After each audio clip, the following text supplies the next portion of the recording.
আসসালামু আলাইকুম রহমতুল্লাহ নাহমাদুহু ওয়া নুসাল্লি আলা রাসূলিহিল কারীম আম্মা বাদ।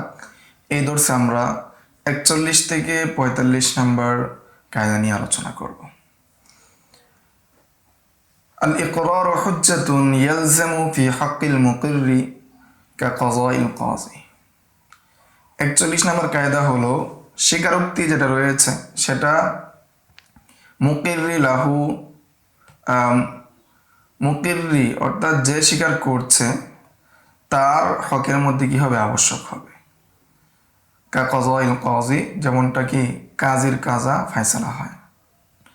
সিন ইয়ার তার উদ্দেশ্য হলো শরহ সিয়ারুল কাবির, এই কিতাব থেকে কায়দাটা নেওয়া হয়েছে। তাহলে কায়দাটা আমরা আবার পড়ি। আল ইকরার হুজ্জাতুন, স্বীকারোক্তিটা কি দলিল। ইয়ালজামু ফি হাক্কিল মুকিররি, সেটা আবশ্যক হয় যে স্বীকার করেছে তার জিম্মায়, তার হকে, তার অধিকারে। কা কাযাইল কাযী, যেমন কাজীর ফয়সালা।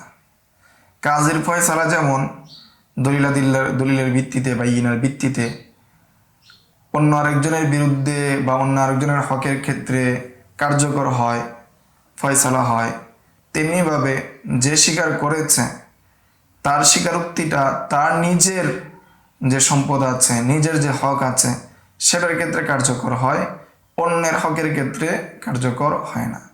কিন্তু বাইয়িনা বা দলিল সেটা অন্যের হকের ক্ষেত্রে কি হয়, কার্যকর হয়। তো এটাই এখানে আলোচনা, মূল কায়দা। আই ইদা কানা ইয়াসবুতুল হুকমু বিকাযাইল কাযী ফায়ালজামু ফি হাক্কিল মাকযী আলাইহি,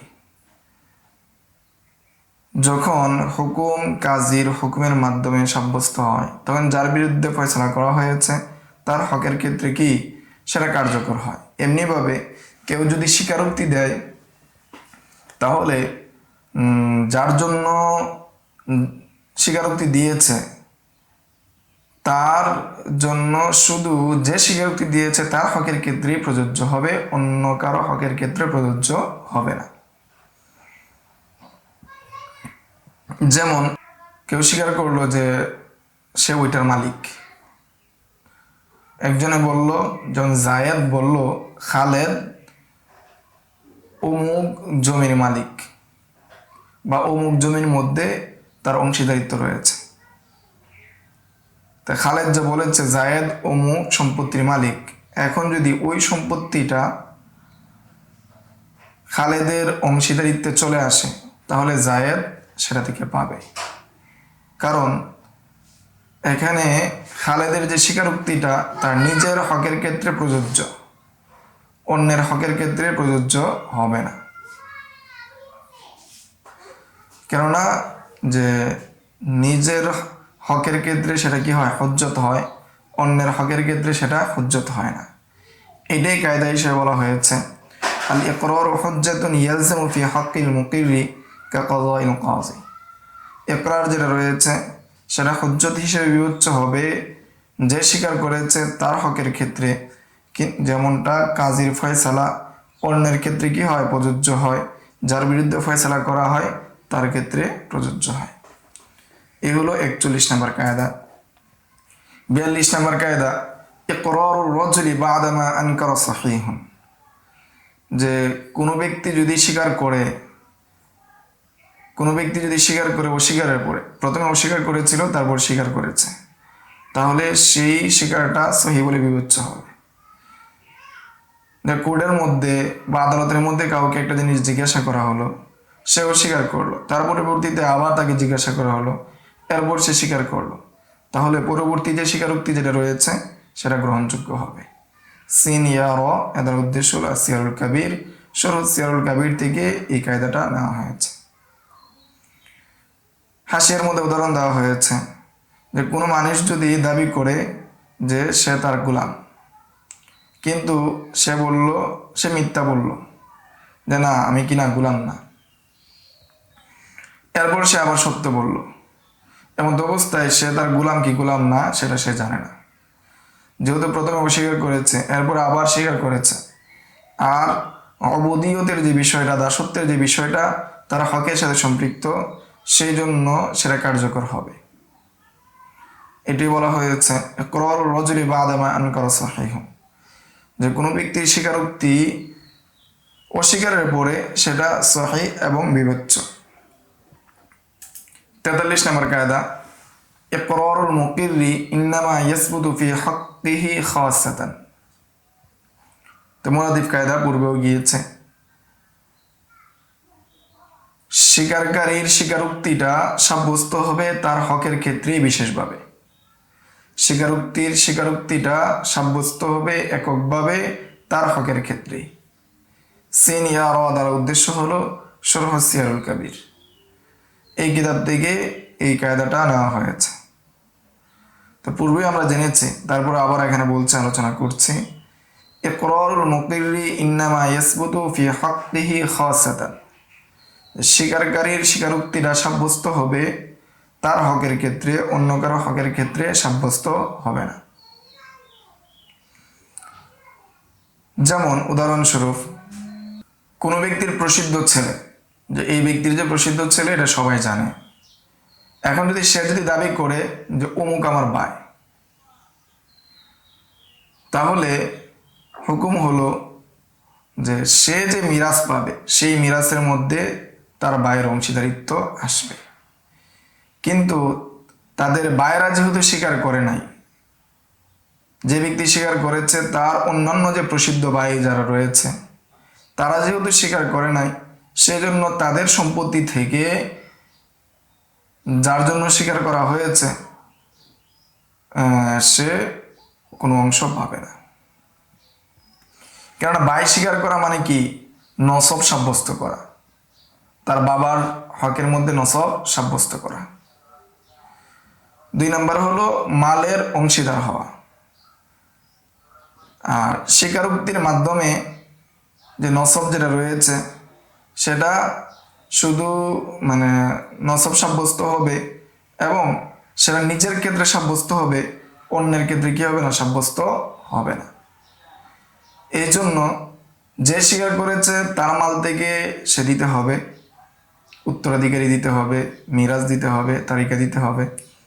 আর অন্যান্য যে ভাইয়েরা রয়েছে তারা যদি না দিতে চায় তাহলে সেটা তার কথার মাধ্যমে সাব্যস্ত হবে না। এটাই কায়দার মধ্যে বলা হয়েছে ইকরারুল মুকিররি ইন্নামা ইয়াসবুতু ফি হাক্কিহি খাসাতান, স্বীকারকারীর স্বীকারটা সাব্যস্ত হয় তার হকের ক্ষেত্রেই বিশেষভাবে, অন্য কারো হকের মধ্যে সাব্যস্ত হয় না। 44 নম্বর কায়দা ইকরারুল মুকরাহি বাতিলুন। সিয়ার দ্বারা উদ্দেশ্য হলো শরহ সিয়ারুল কাবির। যাকে জোর জবরদস্তি করে স্বীকারোক্তি নেওয়া হয়েছে তার স্বীকারোক্তি বাতিল।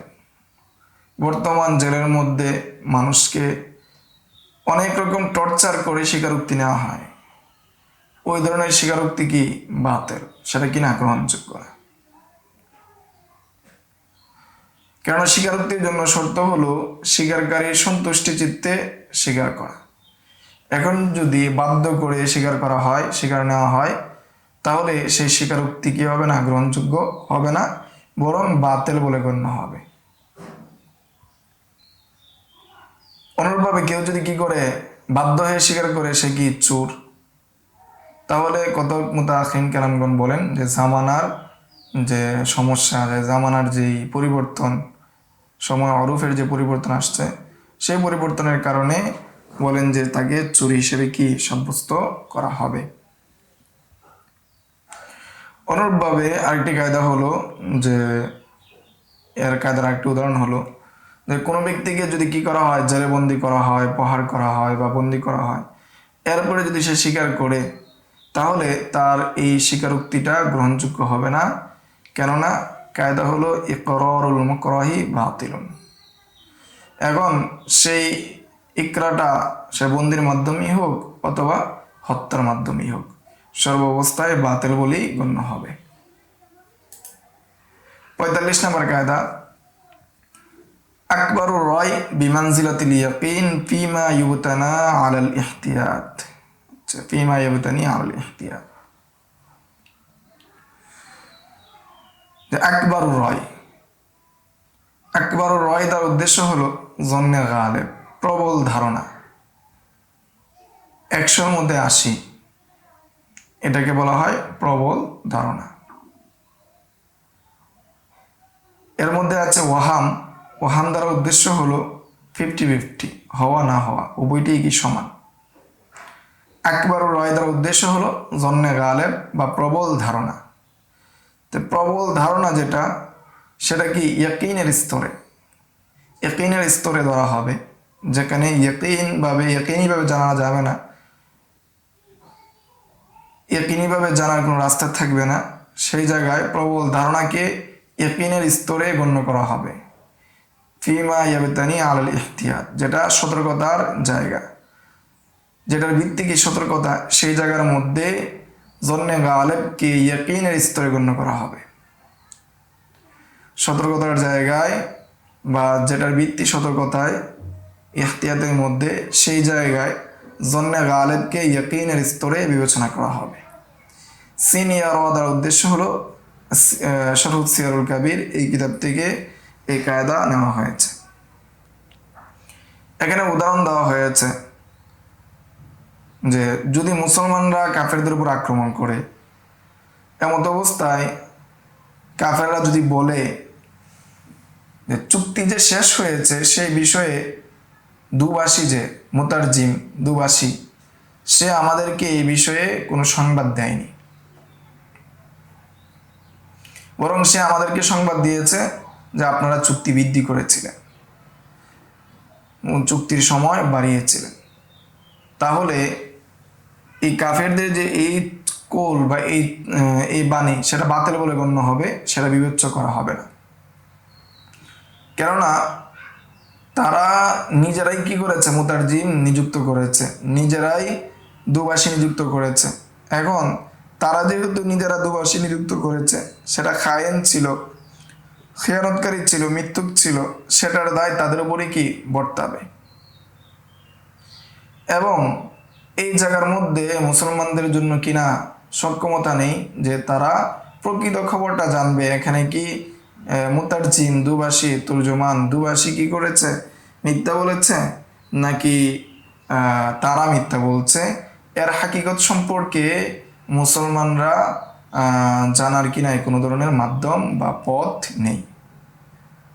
তবে যদি যে সমস্ত মুসলমানরা তাদের সাথে যুদ্ধ করতে যাচ্ছে, তারা যদি তাদের নিকট যদি এটা বদ্ধমূল হয়ে যায় যে না, এখানে তুর্জুমান অর্থাৎ এই দুবাসী যে সে মিথ্যা বলেছে, যেটা চিঠিতে নাই বা চুক্তিতে নাই সেটাই সে বলেছে, জন্নে গালেবের ভিত্তিতে, আকবর রায়ের ভিত্তিতে সেটা ইয়াকিনের স্তরে ধরে নিয়ে তারা যুদ্ধ থেকে বিরত থাকতে পারে।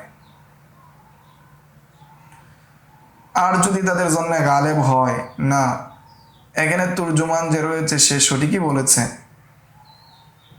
কিন্তু তারা নিজেদেরকে বাঁচানোর জন্য মিথ্যা বলছে, তাহলে ওই জন্যে গালেবের ভিত্তিতে তারা আক্রমণও করতে পারবে। আরেকটা উদাহরণ দেওয়া হয়েছে, সেটা হলো যে কেউ যদি পানি না পায় উজু করার জন্য, গোসল করার জন্য, এমত অবস্থায় তার যদি আকবর রায় হয়, জন্যে গালেব হয় যে সে 1.5 কিলোমিটার হাঁটলে ওক্তের পূর্বে, ওক্ত চলে যাওয়ার পূর্বে সে পানি পাবে, তাহলে এই জন্নে গালেবের ভিত্তিতে তার উজু করে, জন্নে গালেবের ভিত্তিতে তায়াম্মুম করে নামাজ পড়া জায়েজ হবে না, বরং জন্নে গালেব যেহেতু আছে তার পানি পাওয়া, সেই জন্য সে পানি পেয়ে কি করবে, উজু করে নামাজ পড়বে।